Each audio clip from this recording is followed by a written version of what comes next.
Madam 2022 में आने वाले नगर निगम के चुनाव की तैयारी आपकी तरफ से किस तरीके की चल रही है? जी, मेरी पूरी तैयारी चल रही है और बहुत ज़ोर शोर से चल रही है। मैं अपने एरिया में जा रही हूँ, लोगों से मिल रही हूँ, जुल रही हूँ और सभी मुझे बहुत ज़्यादा पसंद कर रहे हैं। सभी का मान सम्मान मैं कर रही हूँ और वो मेरे को कर रहे हैं और कह रहे हैं कि आप ही अगर लेडीज सीट होती है तो हमें सिर्फ आप और आप चाहिए, बाकी कोई नहीं चाहिए। जैसा कि हमने आपकी चर्चा सुनी है कॉलोनी में कि मैडम बहुत ठीक काम करती हैं और ठीक हैं, तो इसकी क्या वजह है? जी, मैं लोगों के बीच में रही हूँ, करीबन 18-20 साल से लोगों के दुख सुख में आई हूँ, लोगों का काम किया है मैंने और हर तरह के काम में मैं उनके साथ रही हूँ और उनके सहयोग के बिना तो मैं कुछ भी नहीं हूँ। मैं यही कहना चाहूँगी कि अपने करदम परिवार से मैं बहुत वर्क कर रही हूँ काफ़ी सालों से, आप भी जानते हैं, और सभी का प्यार और मान सम्मान मुझे मिल रहा है। तो आपके चुनाव के मुद्दे क्या होंगे आपके? जी, मेरे चुनाव के मुद्दे तो काफ़ी होंगे। एक तो हमारे एरिया में अभी तक समुदाय भवन नहीं बना है।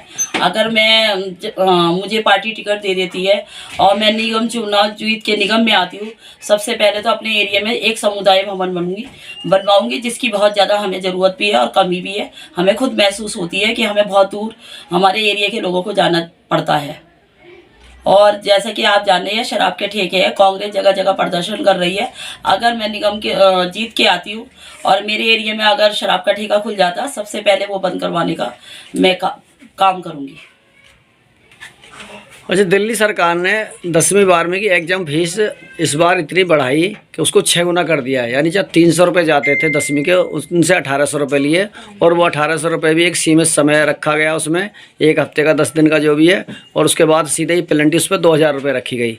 इसके बारे में क्या बताना चाहेंगे? जी, मैं आपकी बात से सहमत हूँ। मेरी बच्ची एक 10th क्लास में पढ़ रही है, 12th क्लास में पढ़ रही है, लेकिन बहुत ज़्यादा फीस बढ़ा दी गई।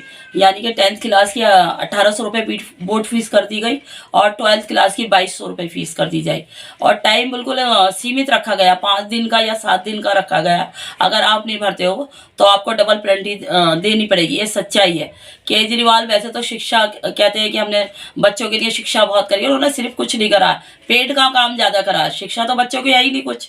बच्चे लॉकडाउन से अभी तक घर पे बैठे हुए हैं और जो मिडिल क्लास वाले हैं ट्यूशन अफोर्ड नहीं कर पा रहे हैं, तो आज की डेट में आप जानते हैं बच्चे बिल्कुल बेकार हो चुके हैं।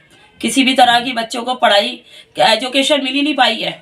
अगर बच्चे मेहनत कर रहे हैं तो अपने बलबूते पे कर रहे हैं और ऑनलाइन क्लासें कर दी है। ऑनलाइन क्लासों में इतना काम दिया जा रहा है, इतना काम दिया जा रहा है, सारा दिन बच्चे उसमें ही लगे रहते हैं, पढ़ाई में, और फिर भी आगे नहीं बढ़ पा रहे बच्चे। तो बच्चों को ये ऑनलाइन पढ़ाई में किस तरीके की दिक्कतें आ रही हैं, क्या वजह है? जी, ऑनलाइन क्लास में तो बहुत ज़्यादा दिक्कत आई है, क्योंकि ज़्यादा से ज़्यादा हमारे दिल्ली में जो बच्चे हैं 70-80% लोग गरीब हैं। वो एंड्रॉयड मोबाइल ही नहीं खरीद सकते थे, तो उनकी पढ़ाई कैसे होगी ये बताइए आप ये बताइए कि पढ़ाई कैसे होगी जब वो फ़ोन में दे रहे थे। अब तो खैर बच्चों को वर्कशीट मिल रही है, तो बच्चे वर्कशीट से काम कर रहे हैं, बच्चे पढ़ रहे हैं थोड़ा बहुत। लेकिन मैं तो यही कहना चाहूँगी, बच्चों की जो ज़रूरत है वो स्कूल से है।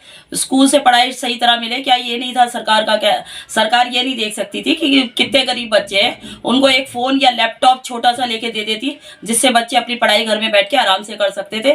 उनसे ये सुविधा तो हुई नहीं, और ये सुविधा बहुत जल्दी हो गई। शराब के ठेके खोल दिए उन्होंने जगह जगह। हर विधानसभा में 3 का कहा कि 3 शराब के ठेके खुलेंगे। ये जरूरी था, बच्चों की पढ़ाई जरूरी थी, बच्चों का भविष्य जरूरी था, बच्चों का भविष्य उज्जवल करना बहुत ज़्यादा जरूरी था, जो वो आगे बढ़कर बहुत काम कर सकते। और लेडीज़ों के लिए तो सिर्फ क्या दिया जाता है कि बच्चों के लिए ये है वो है वो है, किसी भी तरह का कोई भी बच्चों के लिए कोई समाधान केजरीवाल जी ने नहीं किया।